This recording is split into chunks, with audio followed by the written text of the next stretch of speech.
আসসালামু আলাইকুম রহমতুল্লাহি ওয়া বারাকাতুহু। প্রিয় দর্শক, আজ আপনারা থাম্বনেল দেখে বুঝতে পারছেন আমি কোন বিষয় নিয়ে আপনাদের সাথে কথা বলতে চাচ্ছি। আমি কথা বলতে চাচ্ছি বিশ্বজয়ী হাফেজদের জন্য, হাফেজদেরকে নিয়ে কথা বলতে চাচ্ছি। এবার আপনারা দেখতে পাচ্ছেন যে বিশ্বজয়ী হওয়ার উদ্দেশ্যে গিয়েছেন আমাদের বাংলাদেশ থেকে দুইজন। এক হলো শেখ নেসার আহমদ আল নাসিরি, ওনার মাধ্যমে একজন গিয়েছেন।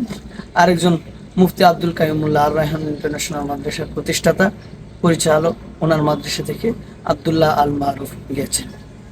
আপনারা জানেন যে ইতিমধ্যে একটা বিষয় ব্যাপক পরিমাণ ভাইরাল হয়েছে, যে বিষয়টা আব্দুল্লাহ আল মারুফ তিনটি পর্বই ভালো ভালো ভালো করে আগামীকালকের গতকালকে যে পর্বটা গেল সেই পর্বের মধ্যে সে 5টি প্রশ্নের উত্তর নির্ভুলে পড়ছে।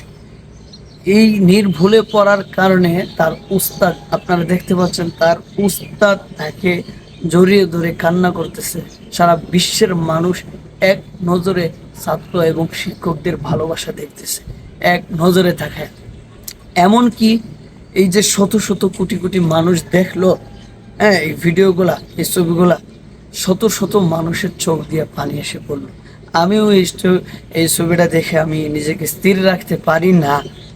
দেখেন, আমি মনে করব যে প্রত্যেকটা শিক্ষকই এরকম হওয়া উচিত, যে ভালোবাসার কারণে আজ তারা ভালোবাসা পেয়ে বিশ্বজয়ী হাফেজ হওয়ার রাস্তা পার হইতেছে। আমি আশাবাদী, আপনারা দোয়া করবেন সেই আব্দুল্লাহ আল মারুফ সে যেন বিশ্বজয়ী হাফেজ হয়েই আমাদের দেশে ফিরে, সেজন্য বাংলাদেশের পতাকাকে সম্মান করে, বাংলাদেশের পতাকাকে উজ্জ্বল করেই আমাদের দেশে ফিরে। আমি দোয়া করি, আপনারাও দোয়া করবেন বিশ্ববাসীর কাছে। এই ভিডিওটা শেয়ার করে জানিয়ে দেন আমাদের আব্দুল্লাহ আল মারুফ এবং মুফতি কাইমুল্লাহ তাদের ভালোবাসা যেরকম ভালোবাসা দিয়ে গোটা বিশ্বের মধ্যে পরিচিত লাভ করতেছে, ঠিক তেমনি ভাবে যেন প্রত্যেকটা শিক্ষক ছাত্র এরকম ভালোবাসা দিয়ে বিশ্বের মধ্যে এরকম পরিচিতি লাভ করে এবং ইসলামকে গোটা বিশ্বের মধ্যে পরিচিত করায় দেয়। এবং ইসলাম তো পরিচিত আছে, ইসলামকে যেন গোটা বিশ্বের জাতির কাছে তুলে ধরতে পারে সুন্দরভাবে। আল্লাহ তাআলা সকলকে বোঝার তৌফিক দান করুন।